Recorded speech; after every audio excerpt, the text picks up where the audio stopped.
اس کتاب میں تاریخ کی چوتھی بدترین صفحہ کی برطانوی دور میں ہندوستان میں آنے والے قحط ہیں، جن میں وائٹ کے مطابق 2 کروڑ 66 لاکھ ہندوستانیوں کی جانیں ضائع ہوئیں۔ اس تعداد میں وائٹ نے دوسری جنگ عظیم کے دوران بنگال میں آنے والے قحط کو شمار نہیں کیا، جس میں 30 سے 50 لاکھ کے قریب لوگ مارے گئے تھے۔ اگر اس قحط کو بھی شامل کر لیا جائے تو ایسٹ انڈیا کمپنی اور بعد میں برطانیہ کے براہ راست حکومت کے دوران 3 کروڑ کے قریب ہندوستانی قحط کے باعث جان سے ہاتھ دھو بیٹھے۔ ہندوستان کا شمار دنیا کے سب سے زرخیز خطوں میں ہوتا تھا اور اب بھی ہوتا ہے، پھر اتنے لوگ کیوں بھوکے مر گئے؟ وائٹ نے ان قحطوں کی وجہ تجارتی استحصال قرار دی ہے۔ اس اجمال کی تفصیل کے لیے ہم صرف ایک قحط کا ذکر کرتے ہیں جو 1769 میں بنگال ہی میں آیا تھا۔ نوبل انعام یافتہ ماہر معیشت امرتیا سین نے اس قحط میں ہونے والے اموات کی تعداد 1 کروڑ بتائی ہے۔ اس دور کا ایک منظر ایک انگریز ہی کی زبانی دیکھیں۔ 10 لاکھ لوگ چند ہفتوں تک زندہ رہنے کے آس لیے مر گئے جو انہیں فصل تیار ہونے تک گزارنی تھی۔ ان کی آنکھیں ان فصلوں کو تکتی رہ گئی جنہیں اس وقت پکانا تھا جب انہیں بہت دیر ہو جاتی۔ شاندار فصل کے اندر ڈھانچے۔ فصلیں تو اپنے وقت پر تیار ہوئیں لیکن اس وقت تک واقعی بہت دیر ہو چکی تھی۔ 1769 کی یہی کہانی پونے 200 سال بعد ایک بار پھر مشرقی بنگال میں دہرائی گئی۔ ٹائمز آف انڈیا اخبار کا 16 نومبر 1943 کا تراشا مشرقی بنگال میں ایک ہولناک مگر عام منظر یہ تھا کہ نصف صدی کی سب سے شاندار فصل کے دوران پڑا ہوا گلا سڑا کوئی انسانی ڈھانچہ نظر آ جاتا تھا۔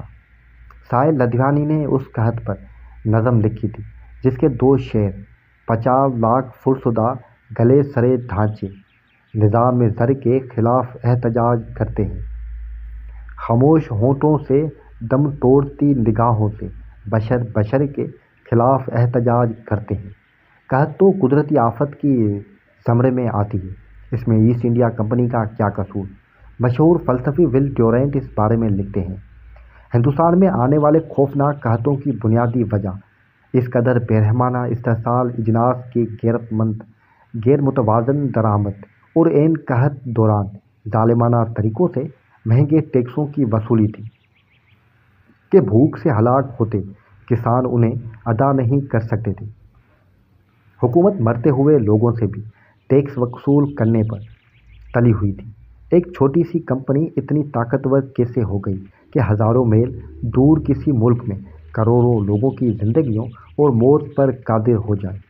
اس کے لیے ہمیں تاریخ کے چند مزید صفحے پلٹنا ہوں گے۔ 1498 میں پرتگالی مہم جو واسکو ڈی گاما نے افریقہ کے جنوبی کونے سے راستہ ڈھونڈنے کر ہندوستان کو سمندری راستے کے ذریعے یورپ سے منسلک کر دیا تھا، آنے والے عشروں کے دوران دھوس دھمکی اور دنگا فساد کے حربے استعمال کر کے پرتگالی بحر بند کے تمام تر تجارت پر قابض ہو گئے اور دیکھتے ہی دیکھتے پرتگال کی قسمت کا سورج نصف آسمان پر جگمگانے لگا۔ انگلستان یہ سارا کھیل بڑے غور سے دیکھ رہا تھا، بھلا وہ اس دور میں کیوں پیچھے رہ جاتا؟ چنانچہ ملک الزبیتھ نے ان 2 ملکوں کے نقش قدم پر چلتے ہوئے دسمبر 1600 میں ایسٹ انڈیا کمپنی قائم کروا کے اس ایشیا کے ملکوں کے ساتھ بلا شرکت گیر تجارت کا اجازت نامہ جاری کر دیا۔ لیکن انگریزوں نے ایک کام کیا جو ان سے پہلے آنے والے 2 یورپی ملکوں سے نہیں ہو سکا تھا۔ انہوں نے صرف جنگ آمیز تجارت پر ساری توانائی صرف نہیں کی بلکہ سفارت کاری پر بھی بھرپور توجہ دی۔ یہی وجہ ہے کہ انہوں نے تھامس روز جیسے منجھے ہوئے سفارتکار کو ہندوستان بھیجا تاکہ وہ ایسٹ انڈیا کمپنی کے لیے بند دروازے کھول دے۔ مغلوں کی طرف سے پروانہ ملنے کے بعد انگریزوں نے ہندوستان کے مختلف ساحلی شہروں میں ایک کے بعد ایک تجارتی اڈے قائم کرنا شروع کر دیے جنہیں فیکٹریاں کہا جاتا تھا۔ ان فیکٹریوں سے انہوں نے مسالہ جات اور ریشم اور دوسرے مصنوعات کی تجارت شروع کر دی، جس میں انہوں نے زبردست فائدہ تو ہوتا رہا، لیکن جلد ہی معاملہ محض تجارت سے آگے بڑھ گیا۔ جوڑ توڑ: چونکہ ایسٹ انڈیا کمپنی کے دوسرے یورپی ملکوں سے اکثر جنگیں چلتی رہتی تھیں اور یہ ایک دوسرے کا مال لوٹنے میں کوئی آر محسوس نہیں کرتے تھے، اس لیے انگریزوں نے اپنی فیکٹریوں میں بڑی تعداد میں مقامی سپاہی بھرتی کرنے شروع کر دیے۔ زیادہ وقت نہیں گزرا کہ یہ فیکٹریاں پھیل کر قلعوں اور چھاؤنیوں کی شکل اختیار کرنے لگیں۔ جب کمپنی کے فوجی اور مالی حالت مضبوط ہوئی تو اس کے اہلکار مقامی ریاستوں کی آپس لڑائی جھگڑوں میں ملوث ہونے لگے۔ کسی راجے کو سپاہیوں کے دستے بھجوا دیے، کسی نواب کو اپنے حریف کو زیر کرنے کے لیے توپیں دے دی، تو کسی کو سخت ضرورت کے وقت پیسہ ادھار دے دیا۔ اس جوڑ توڑ کے ذریعے انہوں نے رفتہ رفتہ اپنے پنجے ساحلی علاقوں سے دور تک پھیلا دیے۔ مسلسل پھیلاؤ کے اس سفر میں سب سے اہم موڑ 1757 میں لڑی جانے والی جنگ پلاسی ہے، جس میں ایسٹ انڈیا کمپنی کے ایک کلرک رابرٹ کلائیو کے 3000 سپاہیوں نے بنگال کے نواب سراج الدولہ کی 50,000 فوج کو شکست دے دی۔ جیسے شکست دی، یہ کہانی مطالعہ پاکستان کی کتاب میں درج ہے۔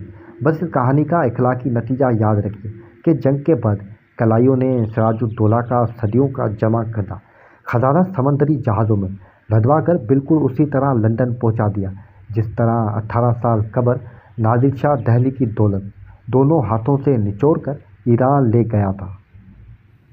لیکن کلائیو نے تمام دولت شاہی خزانے میں جمع نہیں کروائی، بلکہ اپنے لیے بھی کچھ حصہ رکھ لیا، جس کی مالیت آج کل کے حساب سے 3 کروڑ ڈالر بنتی ہے۔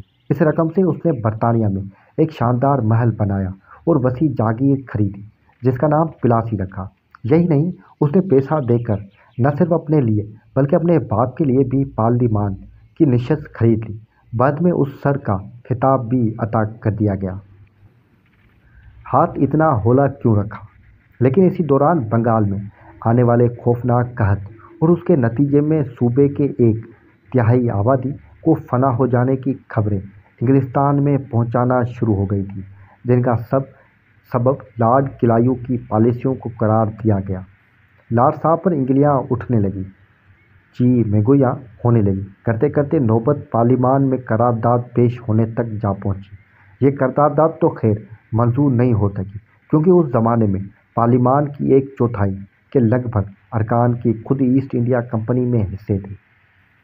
بحث کے دوران کلائیو نے قصر نفیس سے کام لیتے ہوئے اپنے وسیع و عریض دولت کے بارے میں کہا کہ میں تو خود سخت حیران ہوں کہ میں نے ہاتھ اس قدر ہولا کیوں رکھا، ورنہ وہ چاہتے تو اس سے کہیں زیادہ مال و زر سمیٹ کر لا سکتے تھے۔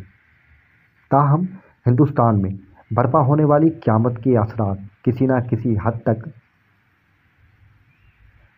کلائیو کے دل و دماغ پر اثر انداز ہونے لگے اور اس نے بڑے مقدار میں افیم کھانا شروع کر دی۔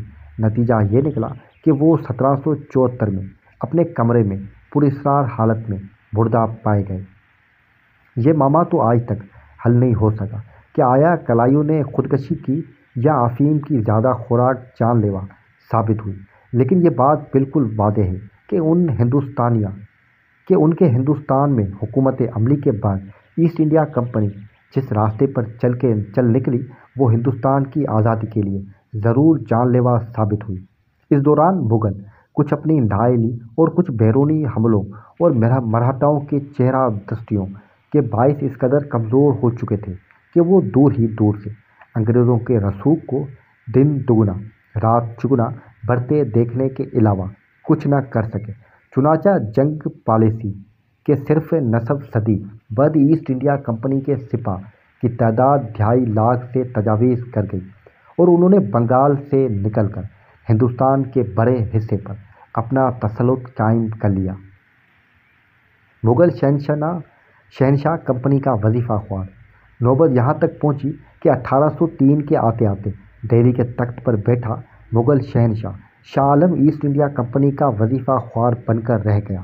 ایک زمانہ تھا کہ اسی شاہ عالم کی پرکھ جہانگیر کے آگے انگریز سفیر تھامس رو گھنٹوں کے بل جھکتا تھا۔ اب یہ حالت تھی کہ اسی ایسٹ انڈیا کمپنی ایک کلرک کو جھک کر پورے بنگال کا اختیار نامہ پیش کرنا پڑا۔ یہ بات حیرت انگیز ہے کہ یہ سارا کام برطانوی حکومت نے نہیں بلکہ ایک کمپنی نے کیا جس کا صرف ایک اصول تھا: ہر ممکن ہتھ کنڈے استعمال کر کے اپنے حصے داروں کے لیے زیادہ سے زیادہ منافع کمانا۔ یہ کمپنی لندن کے ایک علاقے میں ایک چھوٹی سی عمارت سے کام کرتی تھی اور قیام کی ایک صدی تک بھی اس کے مستقل ملازمین کی تعداد صرف 35 تھی۔ افیم کیوں نہیں خریدی؟ ایسٹ انڈیا کمپنی نے بالکل یہی کام چین کے ساتھ کیا۔ اوپر ہم نے لارڈ کلائیو کی افیم کے ہاتھوں موت کا ذکر کیا تھا۔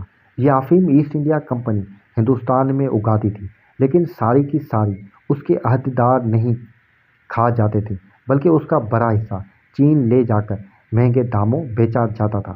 جب چینیوں کو احساس ہوا کہ یہ تو ہمارے ساتھ گھپلا ہو رہا ہے تو انہوں نے مزید افیم خریدنے سے معذرت کر لی۔ کمپنی اپنے منافع میں کمی کیسے برداشت کرتی؟ اس نے 1839 میں چند توپ بردار جہاز چین بھیج کر چین کا دقیانوسی بحری بیڑا تہس نہس کر دیا۔ چینی شہنشاہ نے اپنی غلطی تسلیم کرتے ہوئے نہ صرف افیم کی درآمد پر پابندی اٹھا دی بلکہ بطور جرمانہ ہانگ کانگ بھی برطانیہ کو حوالہ کر کے دے دیا، جو 1997 میں کہیں جا کر واپس چین کو ملا۔ تاج برطانیہ کا سب سے درخشان ہیرا۔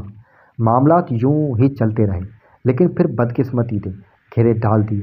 1857 میں کمپنی کی اپنی ہی تنخواہ دار سپاہیوں نے بغاوت کر دی جس کے دوران بڑے پیمانے پر خون خرابہ ہوا۔ اس زمانے میں اخباریں عام ہو گئی تھیں۔ اس سارے گڑبڑ کی خبریں انگلستان تک پہنچی۔ ہوتے ہوتے کمپنی کا تاثر برطانیہ میں اتنا خراب ہو گیا کہ بالآخر پارلیمان کو عوامی دباؤ کے زیر اثر کمپنی کو قومیانی کا فیصلہ کرنا پڑا اور ہندوستان براہ راست برطانوی حکومت کے عملداری میں آ کر ملک وکٹوریہ کے تاج کا سب سے درخشان ہیرا بن گیا۔ نہ کوئی جنازہ نہ کوئی مزار۔ ٹائم کا قصیدہ اپنی جگہ، لیکن لگتا ہے کہ شاید انگریزوں کو اپنی اس کمپنی کے کارروائی نمایاں پر کچھ زیادہ فخر نہیں ہے، کیونکہ آج لندن میں لیڈن ہال اسٹریٹ پر جس جگہ کمپنی کے ہیڈ کوارٹرز تھا وہاں ایک بینک کی چمچماتی عمارت کھڑی ہے اور کہیں کوئی یادگار، کوئی مجسمہ، حتیٰ کہ کوئی تختی تک نصب نہیں ہے۔ نہ کوئی جنازہ اٹھا نہ کہیں مزار بنا۔ کمپنی کی کوئی جسمانی یادگار ہو نہ ہو، اس نے جو کام کیے ان کے اثرات آج تک محسوس کیے جا سکتے ہیں۔ شاید یہ بات بہت سے لوگوں کے لیے حیرت کا باعث ہو کہ اس کمپنی کے غلبے سے پہلے اورنگزیب عالمگیر کے دور میں ہندوستان دنیا کا امیر ترین ملک تھا اور دنیا کے کل GDP کا 1/4 حصہ پیدا کرتا تھا، جبکہ اسی دوران انگلستان کا حصہ صرف 2% تھا۔ دنیا کا غریب ترین ملک۔ انڈیا کے سابق وزیر اعظم اور ماہر اقتصاد منموہن سنگھ نے اس طرف اشارہ کرتے ہوئے کہا تھا: اس میں کوئی شک نہیں کہ سلطنت برطانیہ کے خلاف ہماری شکایت کا ٹھوس بنیاد موجود ہے۔ 1700 میں انڈیا کی 3 تنہا دنیا کی 22.6% دولت پیدا کرتا تھا، جو تمام یورپ کے مجموعی حصے کی تقریباً برابر تھی، لیکن یہی حصہ 1952 میں گر کر صرف 3.8% رہ گیا۔ 20ویں صدی کے آغاز پر تاج برطانیہ کا سب سے درخشاں ہیرا در حقیقت فی کس آمدنی کے حساب سے دنیا کا غریب ترین ملک بن گیا تھا۔ اب یہ سوال پیدا ہوتا ہے، اب اس سوال کی طرف آتے ہیں کہ انگریزوں کے 200 سال استحصال نے ہندوستان کو کتنا نقصان پہنچایا۔ اس سلسلے میں مختلف لوگوں نے مختلف اندازے لگانے کی کوشش کی ہے۔ ان میں سے زیادہ کرین قیاس ماہر معیشت اور صحافی منہاج مرچنٹ کی تحقیق ہے۔ ان کے مطابق 1757 سے لے کر 1947 تک انگریزوں کی ہاتھیوں ہندوستان کو پہنچنے والے مالی دھچکے کی کل رقم 2015 کے زر مبادلہ کے حساب سے $30 کروڑ بنتے ہیں۔ ذرا ایک منٹ رک کر اس رقم کا احاطہ کرنے کی کوشش کریں۔ اس کے مقابلے پر نادر شاہ بیچارے کو دہلی سے صرف $143 ارب لوٹنے ہی پر اکتفا کرنا پڑی تھی۔ 400 سال پہلے جہانگیر کی دربار میں انگریز سفیر کو شک گزار تھا کہ آیا واقعی ہندوستان اتنا امیر ہے کہ اس کے شہنشاہ کو سونے چاندی اور ہیرے جواہرات میں تولا جا سکتا ہے، اور کہیں دوسرے پلڑے میں درباریوں نے ریشم کی تھیلیوں میں پتھر تو نہیں ڈالے۔ امید ہے دوستو یہ ویڈیو آپ کو پسند آئی ہوگی۔ ویڈیو پسند آئی ہو تو ویڈیو کو لائک کر دیجیے گا اور بیل آئیکن کو دبا دیجیے گا، کامنٹ سے اپنی رائے دے دیجیے گا۔ ملتے ہیں اگلی ویڈیو میں۔